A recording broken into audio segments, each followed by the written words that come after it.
இந்த மாதுர் தோஷத்தினுடைய அடுத்த விளைவுகள் என்ன அப்படின்னா, தாயாரனுடைய உடல்நிலை ரொம்ப அதிகமாக பாதிக்கப்படும்.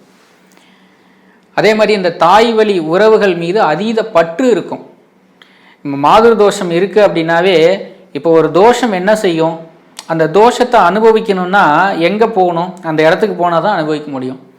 இப்போ நான் வெயிலை நான் எடுத்துக்கணும், அந்த வெயிலினுடைய உணர்வு எனக்கு வேணும்னா நான் வெயிலில் போய் நிற்கணும்.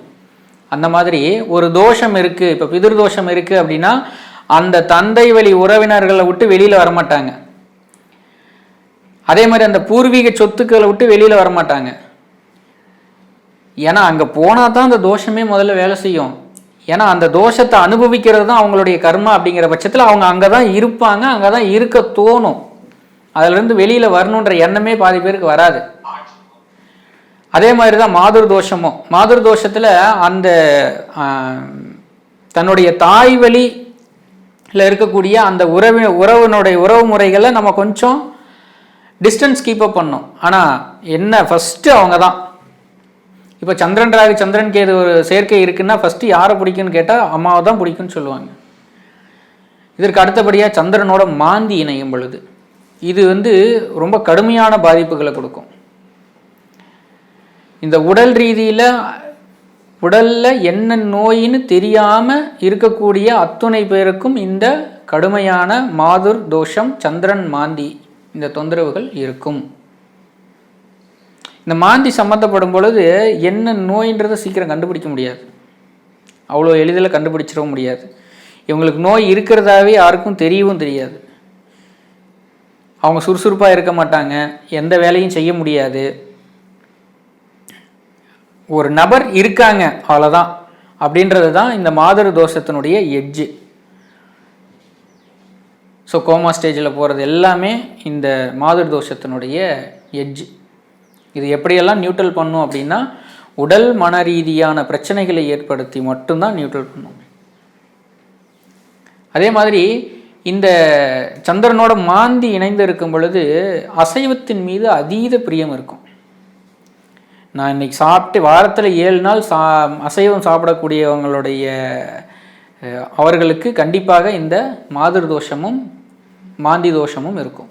சந்திரனோட மாந்தி இணைஞ்சால் மாந்தி தோஷம்னு சொல்லுவோம். ஸோ அந்த தோஷமும் இருக்கும்.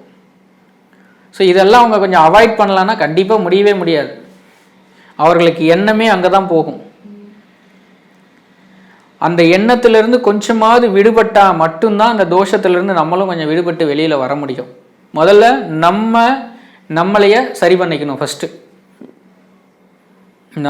நம்மளைய சரி பண்ணிக்கணும். நம்ம சொல்கிறது நம்ம உடலும் மனமும் கேட்கணும்.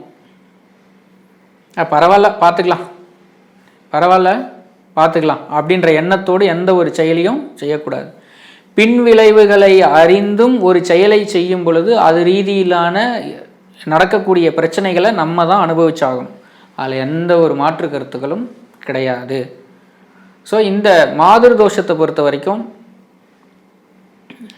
பெண் தெய்வத்தினுடைய வழிபாடு, சிவாலயத்தில் இருக்கக்கூடிய அம்பாளினுடைய வழிபாட்டு முறை ஒரு நல்ல பலனை கொடுக்கும்.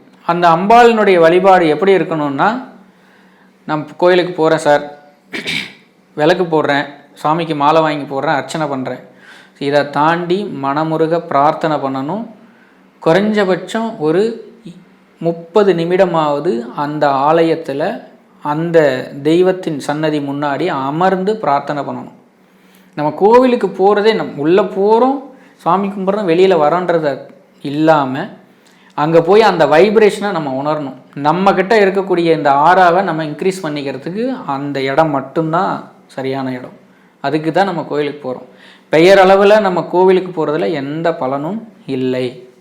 ஸோ ஒரு நல்ல ஒரு 2 கால பூஜைகளாவது நடக்கக்கூடிய ஒரு சிவாலயத்தில் இருக்கக்கூடிய அம்பாலை தொடர்ந்து வழிபட்டு வரும் பொழுது இந்த மாதுர் தோஷத்திலிருந்து முழுமையாக விடுபடலாம்.